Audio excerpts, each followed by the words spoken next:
오늘 우리에게 주시는 하나님 말씀은 빌립보서 3장 17절부터 21절까지의 말씀입니다. 빌립보서 3장 17절부터 21절까지의 말씀을 한 절씩 저와 교독하겠습니다. 17절입니다. 형제들아, 너희는 함께 나를 본받으라. 그리고 너희가 우리를 본받은 것처럼 그와 같이 행하는 자들을 눈여겨보라.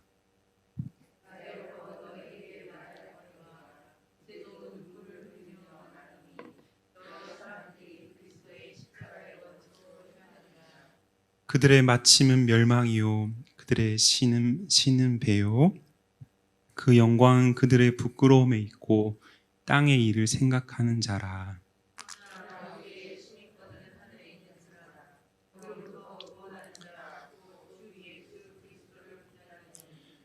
그는 만물을 함께 읽겠습니다. 그는 만물을 자기에게 복종하게 하실 수 있는 자의 역사로 우리의 낮은 몸을 자기 영광의 몸의 형체와 같이 변하게 하시리라. 아멘. 네, 오늘 이 본문을 여러분들과 나누기 위해서 준비하는 가운데 이 본문은 가장 1차적으로 영혼을 섬기는 이들을 향해서 주고 있다, 이런 생각으로 이 본문의 말씀을 준비했습니다. 17절을 보니까 너희는 함께 나를 본받으라, 이렇게 말씀하고 있는데요. 이런 마음을 갖고 잃어버린 영혼들을 주님께로 인도하기 위하여서 어떠한 태도로 우리가 인생을 살아야 하는가, 단지 영혼을 섬기는 자리에 특별히 놓으신 구역장님들에게 1차적으로 집중하고 싶은데, 그러나 그분들에게 뿐만 아니라 우리 곁에 두신 주 알지 못하는 이들을 사랑하고 그들을 주님 곁으로 인도하기 위해 지금도 소망을 갖고 아버지 앞에 빌고 구하고 있는 자리에 있는 모든 영혼들을 향해서 이 말씀을 주신다, 이런 생각을 하면서요, 사도는 너희는 함께 나를 본받으라, 이렇게 말씀하고 있다는 것이죠. 즉, 이 말씀의 뜻은 우리는 하나님 앞에서 우리가 오늘 현재 살아가고 있는 삶 이상을 메시지로 전할 수 있는 자들이 아니다라고 하는 것입니다. 내가 믿음으로 살아가고 있는 이 현재의 내용 있는 삶이야말로 우리에게 있어서 가장 강력한 메시지가 된다, 이 말입니다. 왜냐하면 내가 믿음으로 순종하며 살지 못하는 삶을 내용만 가지고 사람들에게 전한다 했을 때에 전한다 하지만 아무런 능력도 나타나지 않기 때문에 사도는 가장 먼저 우리가 해야 될 일이 있다면 그것은 바로 너희는 함께 나를 본받으라 라고 하는 것이죠. 내가 지금 아버지 하나님 앞에 믿음으로 어떠한 소망을 갖고 담대하게 이 세상에 두려워할 것들을 두려워함 없이 하늘을 소망하며 살아가고 있는지를 보면서 나와 함께 나를 본받아 사십시오 권면하고 있는 것이죠. 그러기에 사랑하는 성도 여러분, 사랑하는 구역장들과 영혼을 위해서 기도하는 모든 성도님들께 우리는 전하기 이전에 우리가 먼저 하나님 앞에서 믿음으로 삶을 살아야 함을 함께 나누고 싶은 것입니다.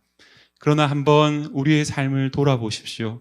그렇게 믿음으로 살고자 하나 세상은 결코 우리를 믿음으로 살아가도록 내버려 두지 않고 많은 시련과 또한 이 세상에 많은 파도와 같이 밀려오는 염려들로 인해서 우리는 그러한 삶이 잘 사라지지 않는다는 것을 깨닫게 되고, 많이 낙심하여 넘어져 있을 때도 많고, 또한 우리는 참 주님을 소망하는 마음을 품고서 이 새벽에 우리가 나온 것이 아니겠습니까? 그렇기 때문에 사도는 18절이 말씀하는 것처럼 되지 않는 우리의 삶으로 인해서, 그리고 또 동일하게 연약하여서 주님으로부터 멀어진 영혼들을 위해서 우리에게 반드시 있어야 할 것이 있는데 그것이 바로 눈물이다, 그렇게 말씀하고 있습니다.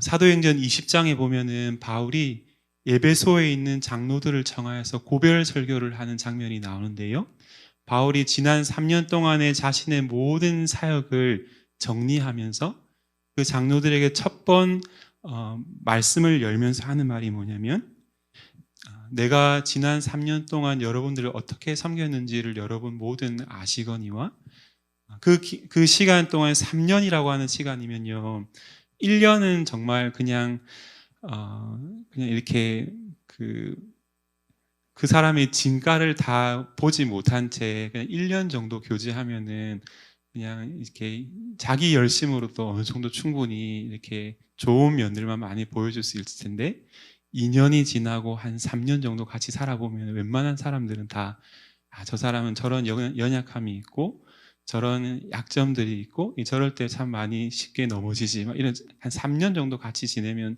잘 알잖아요. 물론 저는 이제 1년도 잘 못 돼가지고 이제 미천이 이렇게 드러나고 있는 상황이긴 한데, 3년이나 섬겼던 자신의 삶, 자신의 사역 전부를 요약하면서 이렇게 시작을 하는데, 내가 모든 겸손과 눈물로 여러분을 섬겼습니다. 그렇게 표현합니다. 즉, 사도 바울의 사역을 생각하면은 그 예배소 교회 장로들이 바울을 생각할 때에 특별히 도드라지게 바울을 떠올리면 생각나는 모습은 주님을 닮은 겸손, 그리고 눈물이라 그럴 때 이 눈물은 영어로 tears라고 되어서 복수형이거든요. 사역의 많은 시간 동안에 눈물을 흘리면서 얼마나 많이 영혼들을 위해서 울고, 또 그 영혼들을 섬기는 자기 자신의 연약함 때문에 또 울고 했는지를 알았던 것입니다. 18절에는 그렇게 눈물을 흘렸던 핵심적인 이유로 여러 사람들이 그리스도의 십자가의 원수로 행하고 있는 그 모습들을 사도는 떠올리기 시작하고 있습니다. 우리는 그러한 사실을 반드시 알 필요가 있습니다. 이렇게 교회에 나와서 예배를 드리고 있다 할지라도 주일에 그렇게 많은 사람들이 현장에 나와 또한 온라인으로 예배를 드리고 있다 할지라도 모든 인생은 두 종류 부류로 나뉜다라고 하는 것이죠. 곧 그리스도 안에 있는 자, 예수를 나의 유일하고 참되신 구원자로 믿고 영접함으로써 그분의 자녀된 자이거나, 혹은 그리스도 밖에 있는 자, 두 부류라고 하는 것이죠. 심지어 예배당 안에서 예배를 드리는 사람들 안에서도 실은 그 두 종류가 나뉘어져 있다라고 우리는 엄밀하게 말씀드릴 수 있는 것입니다. 중간 지대는 없습니다. 회색 지대는 없고, 자녀이거나 혹은 우리의 삶은 그리스도의 십자가의 원수로 살아갈 수밖에 없다라고 하는 것이죠.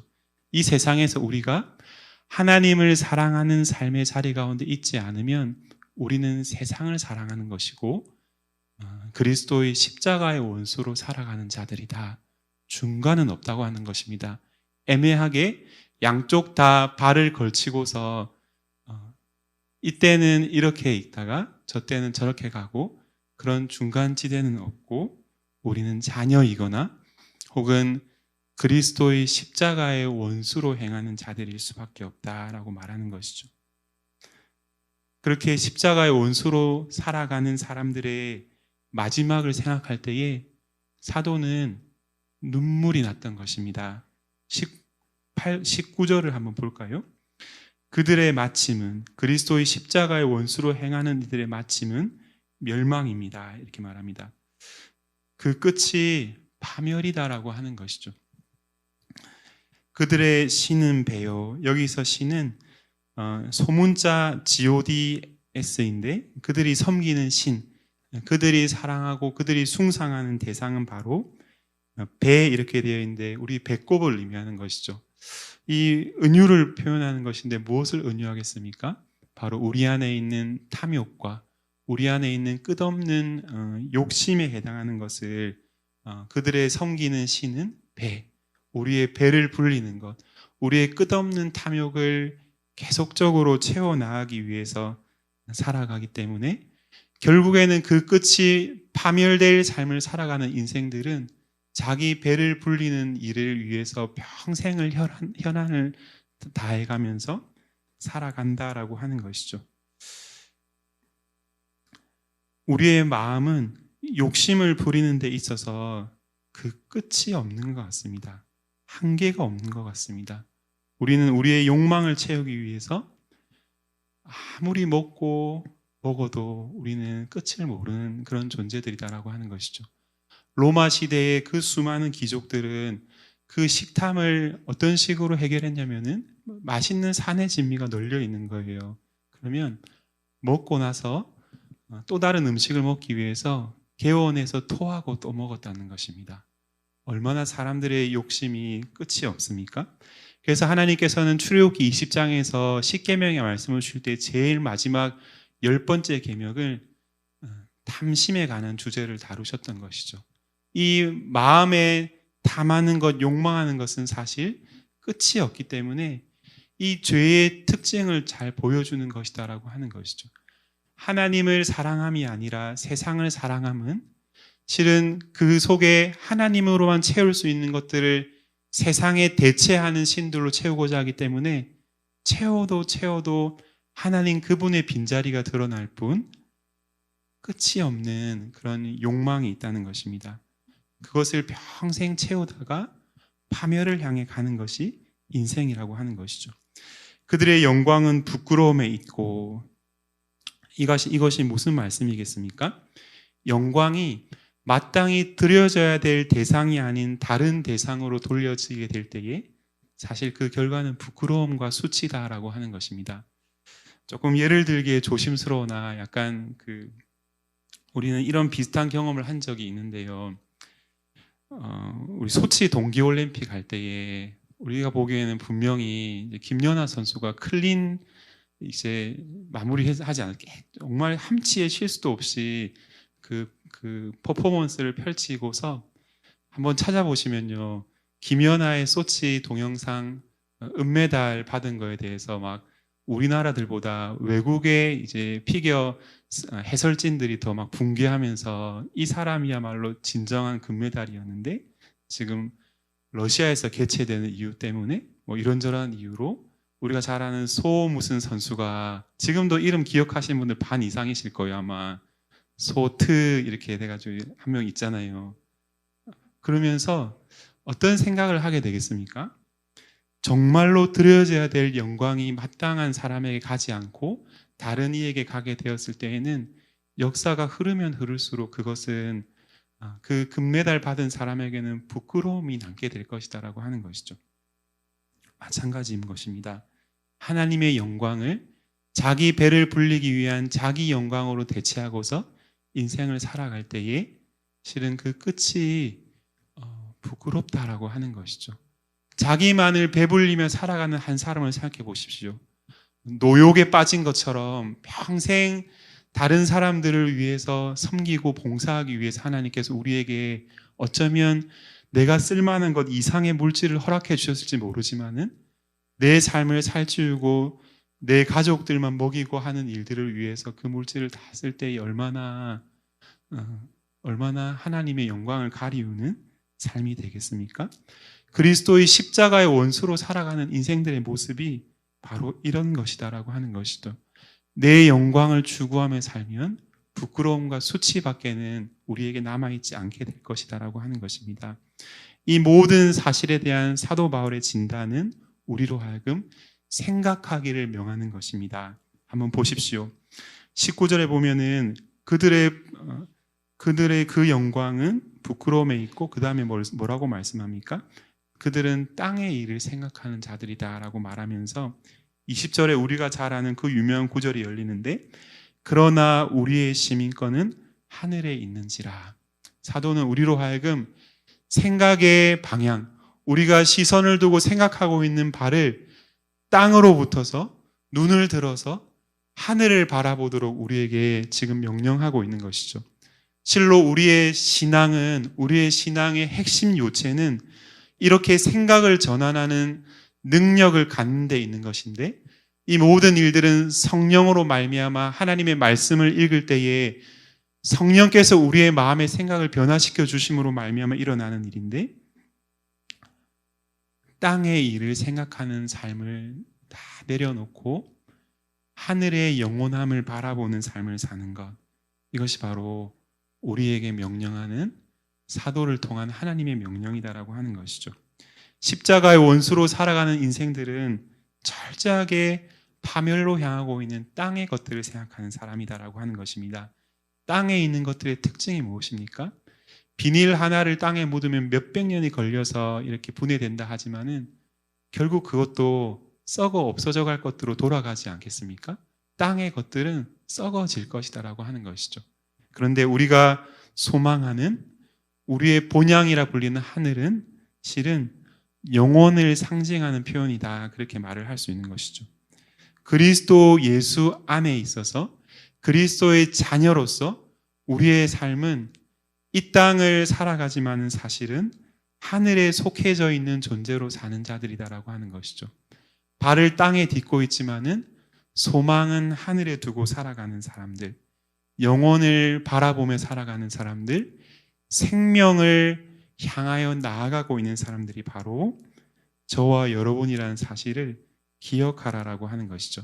제가 청년 시절에 5평 원룸에서 살았거든요. 그것도 친구 하나랑 같이. 제가 신대원 생활할 때에 친구가 이제 방값 다 내고 이제 저는 그냥 살라 그랬는데 제가 조금 미안하니까 제가 5만 원 정도 이렇게 공과금 내고 살면서 가끔 고향에 있는 어머니 집 부모님 댁에 내려가면 그 부모님 집이 완전 천국 같은 거예요. 한 40평 정도의 어머니가 이 집을 잘 사놓으셔가지고 막 집 앞에는 막 하천이 흐르고 있고 김해공항은 15분이면 갈 수 있고 KTX는 20분 만에 갈 수 있고 그리고 그 앞에 가보면은 막 그 우리가 집을 들어가고 난 이후에 워터파크가 완전 에버랜드급으로 하나 생겨난 거예요.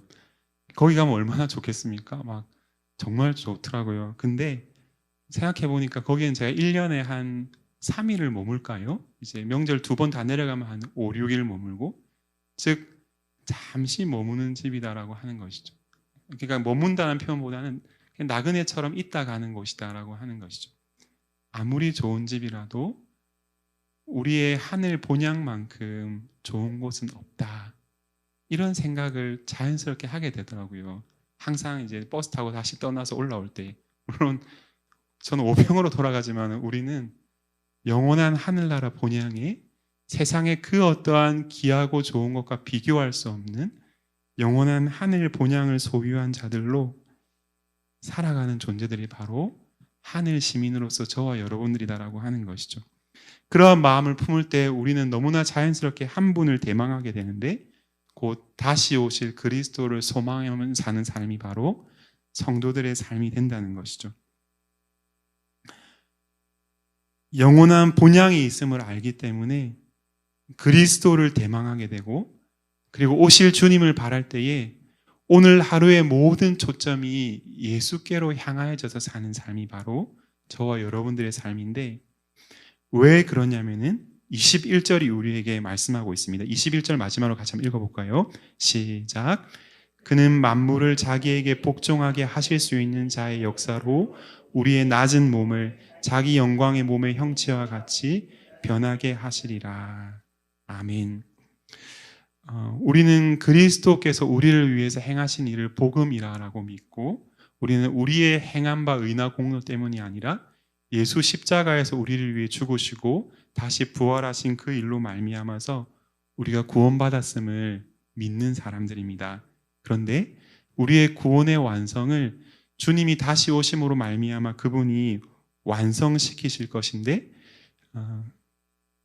그것을 반드시 믿는 믿음을 가진 자마다 예수 다시 오심을 소망하고 예수 다시 오심의 구체적인 내용이 바로 21절에 남겨져 있는데 여기 보시면은 우리의 낮은 몸을 자기 영광의 몸의 형체와 같이 변하게 해주실 것이다 말씀하는 것이죠. 우리 역시도 신앙을 가진 신자들의 삶 역시도 이제 죽음을 맞이하게 되면은 육체적인 죽음 이후에 흙으로 돌아가잖아요.